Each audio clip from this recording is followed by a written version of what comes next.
Chapter 16. Derek. H.O. Is she? I ask the doctor anxiously. The 3-hour-long surgery is finally over, but the worry that's been eating me alive continues as I pace back and forth across the waiting area. I'll never forgive myself if she doesn't make it. William and I just arrived from Los Angeles for an investors meeting. Seeing the call from Natalie excited me. It never crossed my mind that she would be in a life-threatening situation. Gritting my teeth, I watched the middle-aged doctor remove his mask. She is stable. Her body sustained multiple injuries from the impact and broken glass. Her neck received severe impact. She will have to wear a cast and will be uncomfortable. As for her left leg, the man trails off before releasing a deep breath. We performed a bone fracture repair surgery. It will take 12 weeks to heal. I gulp hard, feeling my muscles tense. Will she be able to heal completely? She's young and healthy. I expect she will make a full recovery, the doctor affirms, tapping my shoulder with a hand. His reassuring smile calms my nerves a bit. Her condition will be tightly monitored, Mr. Lewis.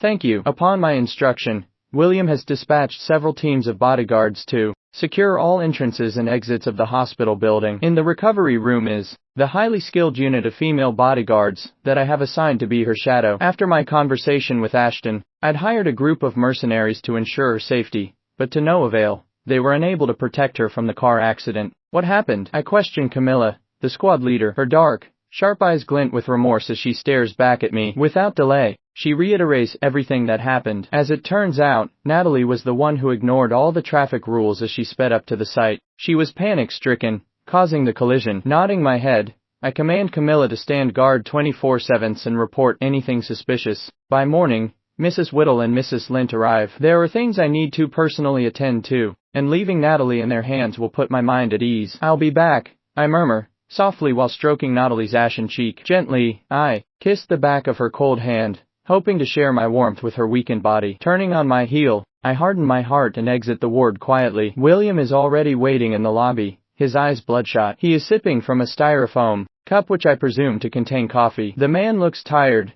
but his expression is attentive as he spots me walking over. Sir, he acknowledges, rising from his seat. Waving a hand, I take the seat next to him. He's been working non-stop with me, and I tasked him last night with settling the issue with the business center that collapsed. The two of us keenly monitored this project, and knew that with Natalie's leadership, everything was up to the best standards. A collapse was out of the question unless a severe unforeseen natural disaster occurred. We already have Mason Moore, sir. MMMH. A few minutes later, William and I are in the vehicle, taking an unfamiliar road deep into the desert. After an hour, the car stops in front of an old building that looks like it was ravaged by fire before being completely abandoned. In front of the entrance stands a tall, broad man in a black suit, looking like he has been waiting for our arrival. Sir, he greets with a salute. Squinting my eyes, I acknowledge the man as the head of the guards with a light nod. He leads us to the second floor, where a few more guards stand outside a locked door. They open the entrance, revealing a dark and dusty room. A small light hangs in the center, casting shadows throughout the dank atmosphere as my eyes land on the man tied to a steel chair beneath it. Wake him, William commands,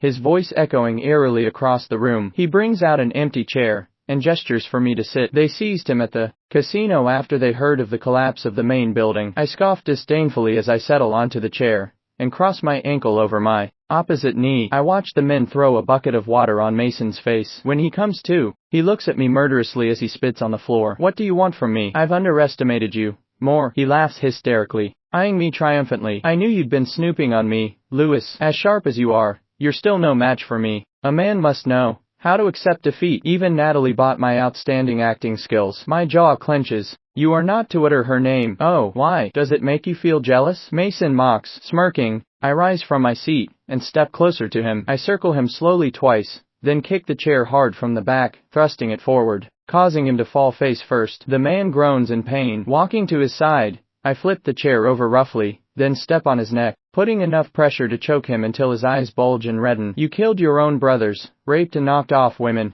and you even attempted to fake an accident for your father. Bold of you to dare to touch my Natalie with those filthy hands. Pressing my shoe harder, my vision darkens as the memory of him holding Natalie in the parking area surfaces. With a sinister smile, I take a cigarette from my pocket and light it. Removing my foot, I take several long drags and gesture for a guard to lift the chair up. Mason's cocky, dangerous gaze is plastered on me. He spits again as the blood from the wound on his forehead flows down to the corner of his mouth. Natalie is a lovely girl. She is good at her work, but a greenhorn like her will never be capable of running Quinn Industries. So, who is? I laugh dryly. A madman like yourself. Mason cackles. My grandfather helped build the company. My father was the one who strengthened its influence in the market while that spoiled bitch enjoyed a carefree life. I dedicated years. I'm not here to listen to the ignorant ramblings of a twisted, illegitimate bastard. You can't prove anything, Lewis. Oh, I wouldn't be who I am today if I were as incompetent as you are, I retort, turning on my heels to gesture for the men to cover his mouth.